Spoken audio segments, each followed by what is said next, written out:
Good afternoon and welcome everyone to our Sumpoorn MSME conversation series. Sumpoorn for October has come down quite sharply to 0.53 from 0.58 which it clocked in September. But this, where it's a marginal growth in sales activity over the past year for MSMEs, is essentially due to a reduced number of working days in October. It's also reflected in a couple of macro indicators like a very low growth of 0.4% in the IIP numbers. Apart from that, there are two macro indicators which have also shown very muted growth. Overall GST collections at 2%, and there's been a decline in merchandise exports and non-petroleum exports. We will go into all these in greater detail as we go ahead. But on the positive side, we all know that the GDP numbers have come in for Q2 at a very remarkable 8.2% in real terms and 8.7 nominal. And this is a formidable performance, but there are some statistical concerns, again with deflator used and so on, which we're not going to again get into at this point. But I think we can just suffice to say that the economy has many bright spots, but we are still not seeing a strong spurt of growth for small businesses. And that is our concern, especially for our conversation. So we'd like to welcome our expert guest for the month, Mr. Deepak Karandikar. He's a seasoned industrialist from Pune. He has been the president of Maratha Chamber of Commerce, Industries and Agriculture till last year. He was also the chairperson of that MSME committee, and we're really looking forward to getting perspectives from the ground from him. But before I get into asking him for his, detailed comments, I'll just ask Narsi to have a brief, some initial comments on Sumpoorn and the economy macro indicators in general. Where do we stand today? Thank you, Sumita, and thank you, Deepak, for joining us. Pleasure to have you. Well, you have very rightly summed up already very crisply, Sumita, in the sense that Sumpoorn has come in fairly low, albeit we can say still it is in the zone of a mild expansion. So that's something that we can take comfort. But when we look at comparators, for the same period last year, October 24, it was of the order of 0.58. And even in the last 3 months, if you recall, Sumita, we were consistently around 0.58. And we were very anticipating and hoping that the GST 2.0 would clearly transmit benefits in the form of increased demand of goods and services, which would have benefited significantly from the lower slabs that they are now being subject to, and therefore also see a spike in GST collections. You have already pointed out that the GST collections are a tad low. I mean, the growth in the GST has been fairly muted at 1,70,000 crores vis-a-vis the 1,69,000 crores. So 0.7% if I'm more accurately reading out from the data. I was trying to understand what could have caused this dip, but the IIP numbers also provide some indication of a very short blip, in the sense that IIP has come in somewhat low, where the growth seems to indicate a 0.4%. I think we've just had the IIP numbers released. And therefore, you can conclude that Sumpoorn is fairly reflecting the impact of the manufacturing slowdown that is visible from the IIP in the form of lesser sales activity as well, because Sumpoorn is an economic activity indicator based on MSME sales. So to that extent, I am comforted that the data is holding, though there are some worry lines that one needs to look at. When I also looked at certain things, see, all is not negative, but there are a lot of positives which I am taking from the November numbers, which I'll come to. But before that, the export situation, as far as the data released relating to October, that shows a negative trajectory of the magnitude of 11.82%. And when we decompose the components that have contributed to that negative growth, or let's say decline, lot of industries where the MSMEs do seem to have a very important presence. For example, leather, gems and jewelry. When we look at jute, we look at carpets, cotton yarn, all of this have shown double-digit declines. The one single-digit decline that came across was in drugs and pharma, where there is a mix of MSMEs and large entities. And the only surprise element of a significant positive has been in the electronic goods segment. So definitely there is a cause for concern, and the impact of the US tariffs have started sinking in, though there is a very, very positive development in the form of diversification into new geographies by various industries, but it is not yet completely compensating for the gap that is evident in the US markets, which have to be made up by the other countries. We can delve more deeper into that. And the good news seems to be in the auto ancillary space. October was good, and November has been extremely wonderful. When I'm just ruffling through the numbers, my eyes are lighting up, because auto ancillaries, which is a very, very important segment for MSMEs, should be looking forward to November numbers being very good. That's my optimism.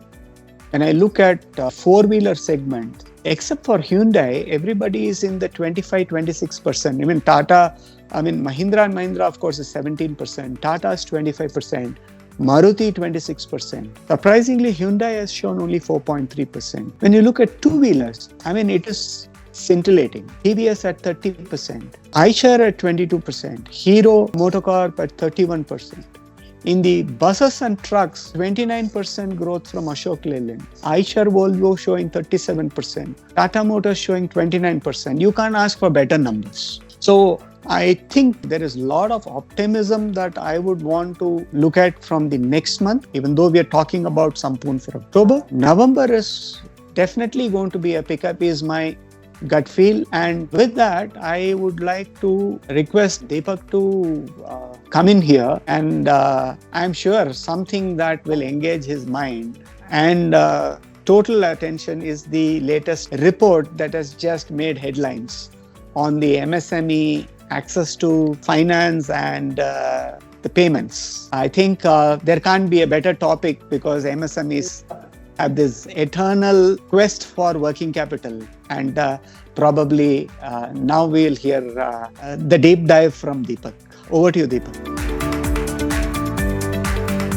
Thanks, Narzan. It was nice to hear those wonderful figures, and it's exciting, but it is depressing as well. So I'm going to first start with some good figures that you would like to know. We come from the Detroit of the East. Pune is known as the Detroit of the East. I don't know why it is known as the Detroit, but yes, we do contribute to a large percentage of the auto industry, which in Pune as well as in Chennai and Gurgaon are serviced from Pune. And I'm happy to see the rhythm amongst the industry here. Having said this, the numbers will speak for themselves as we go along. However, there is a grim situation that as an industry representative, I always wanted to get resolved. One of the worst that is happening to MSMEs, people say they contribute so much for exports. They are the largest employers. They contribute to the GDP, and they roll out these figures, and I'm the one who's depressed, because everybody feels these are great numbers. But these are, we could do much more than what is happening with the kind of ease of doing business that we have. We have no ease of doing business. And the worst part of all this is the delayed payment, which during my term as president of the chamber, I made representations throughout the ministries. I represented my cases to the MSME ministry, to the finance minister, and to everybody who would have liked to hear what we had to say. And this is what I would like to say. There are about 6.4 to 6.7 crore MSMEs. Manufacturing ones are just about 33 lakh MSMEs in India, pan-India, right? Let's not get into the numbers of how many are employed, what is their turnover, but this is what happens to the MSME segment. And as you said, a large number of MSMEs in the Western region are contributing to defense and ancillary to the OEMs who manufacture cars. I'll give you a small. We are known as the ancillaries. Do you know where this word came from? The ancil. It is a Latin word. And I looked up the dictionary because I wanted to know what I was described as. And ancil means a maid servant. So we are ancillaries. So we are maid servants. And we are treated like maid servants. So it's not negative, it's positive. You are treated the way you are called. It's an ancillary. So here we go. Okay. So the maids borrow a lot of money and the maids do their sales books, right? They sell so many crores worth every year and wait for tweaking their, nail biting finish. Milega to milega, nahi milega to nahi milega. And you would be astonished when I read through this and it's all now crammed into my head. 10.7 lakh crores is due to the MSMEs. That was sometime around 2021. Today, the figure goes way ahead and it's almost 18 lakh crores. The JPC report and Dun & Bradstreet report said 10.7 lakh crores 4 years ago. And nothing much has happened. When I met the finance minister, she said she would do something. Well, she did it. She got the 43BH, mentioned in the budget that during that current financial year, or you would have to pay tax on the unpaid amount to MSMEs. It was reasonable. The pinch is so small that it doesn't affect the large guys. In the sense, let's take the known figure of 10.7 lakh crores. I would say a thumb rule of 10% interest charged on 10.7 lakh crores, which is outstanding, would mean 1.07 lakh crores paid up by the MSMEs, not reimbursed to them. So see the bottom line of these 33 lakh MSMEs that are NBFCs. I would call them the funding mechanism for the large guys. And they enjoy the interest-free funds that they receive and they have no impetus to pay the small guys. Point number one. Funny part of all this is 69% of these large companies who do not pay are PSUs. So only 31% comes from corporate India and 69% comes from the large PSUs. When I talked about this, everybody says we need to do something. So what do we need to do? So just imagine the nationalized banks have their great compliance issues. So when a small industry, the one who is funding the large guys, not running his business, but in effect funding the large guys, he runs up to the nationalized banks who say that, well, we'll process it.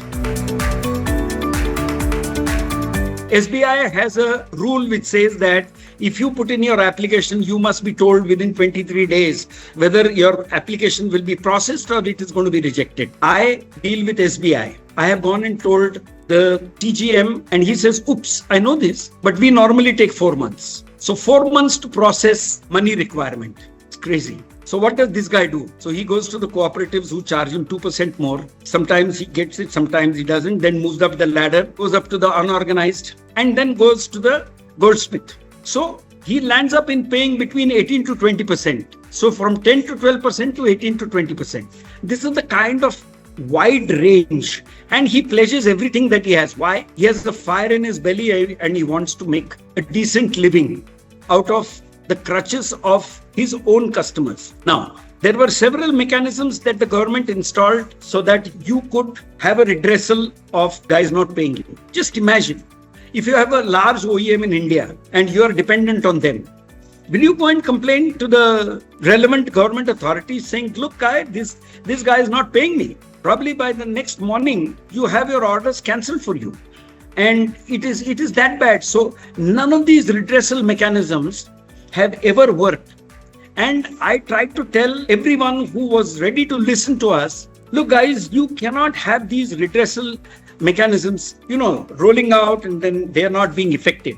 So I said, get on to the trades. And the trades was a very easy way of getting finance for the small industry. And so that 500 crore limit, turnover limit of the large guys, which was reduced to 250 crores on our insistence, only brought in registration. They brought in nothing else because these big guys used to register and not operate on the trades. So you have to really get people excited to work on the trades. So this was not a solution at all. So I have been telling the MSME ministry, sir, please listen to us.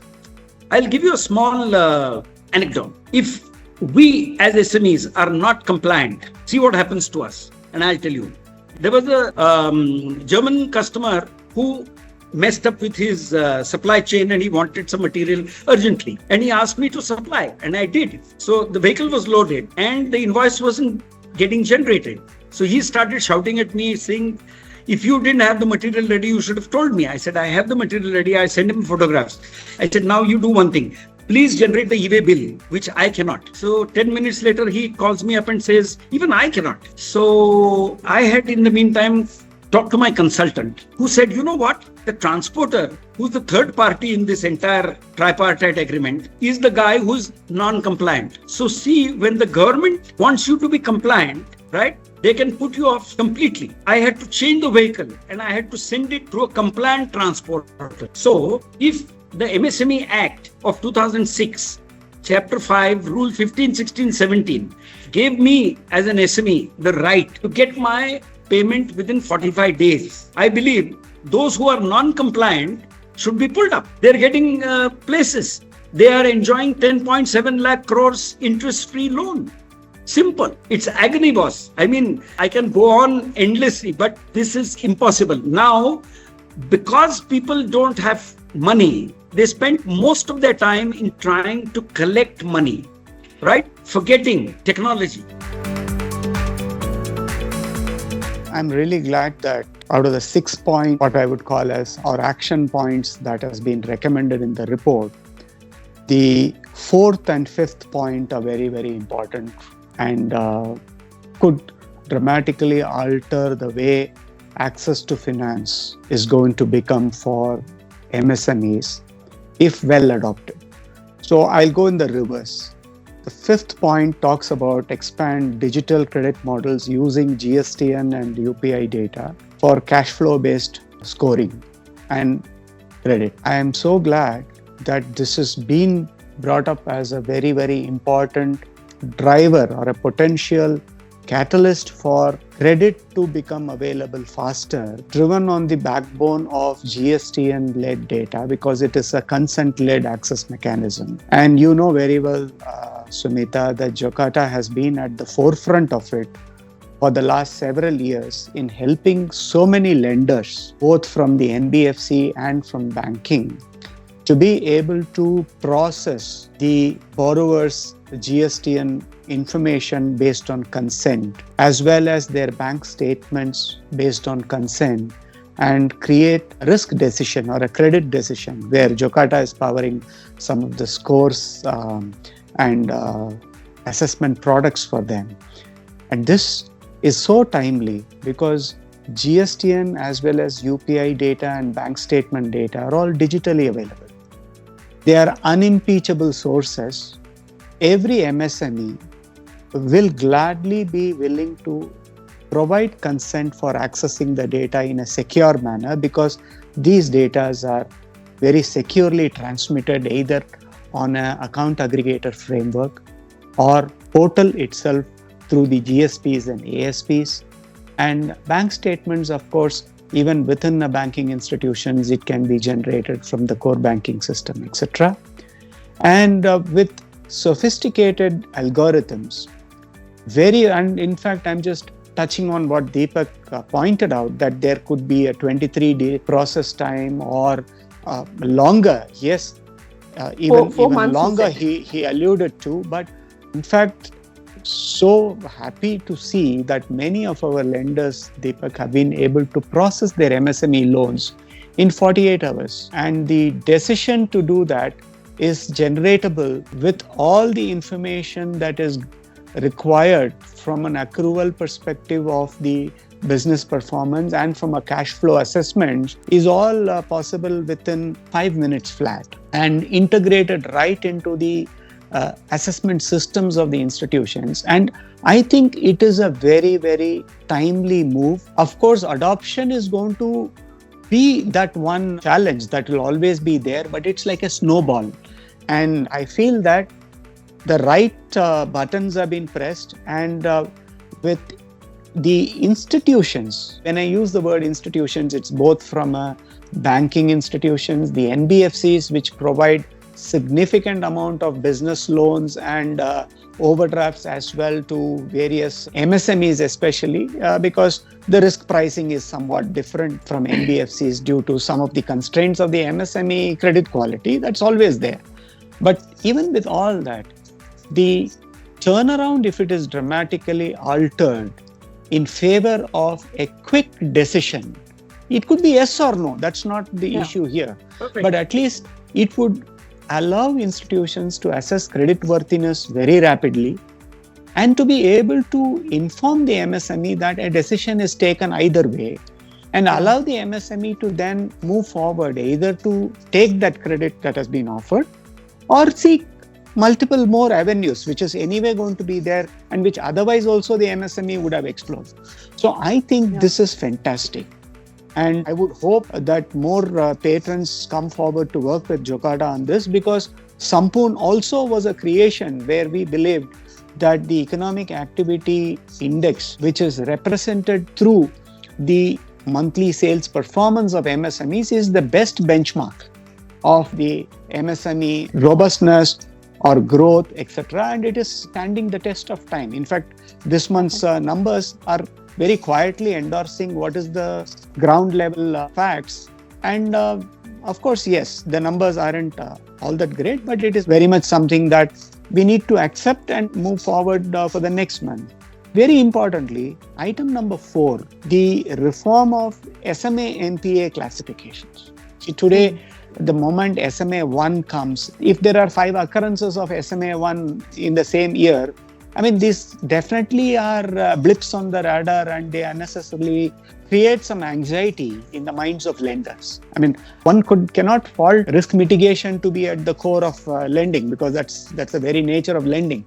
But as Deepak pointed out, rightly so, all the MSMEs are always chasing collections.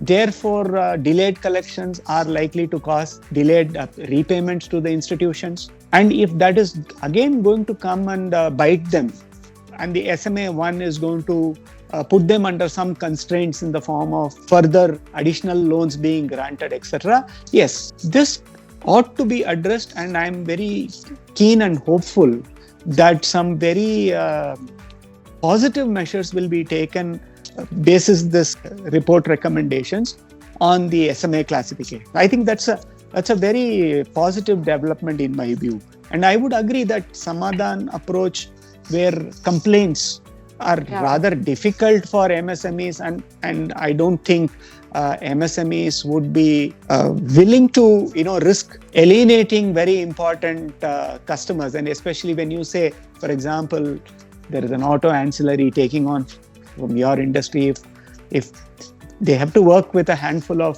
important buyers, OEMs, and they've all been quality certified for the products, accepted, etc. Nobody would want to rock the boat. And I'm fully with you on that. But item 4 and 5 is, I think, very, very exciting. And I'm fairly optimistic. Thank you so much, Deepak. It was wonderful talking to you. And thank you so much, Sumita, as well. Okay. Bye-bye. Thanks a lot. Bye-bye. Yeah. Bye. Bye.